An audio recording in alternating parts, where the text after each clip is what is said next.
சென்னையில பாதியில போத்தீஸ்ன்ற கடை நாளைக்கு ஓபன் பண்ண போறாங்க.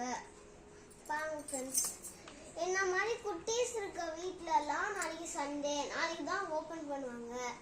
நீங்க போய் பார்த்து சொல்லுங்க. நாளைக்கு நீங்களாம் வாங்க, நானும் வருவேன், நம்மளாம் மீட் பண்ணலாம். பாருங்க, இன்விடேஷன் கொடுத்துருக்காங்க, நான் ஓபன் பண்ணி பார்க்குறேன்.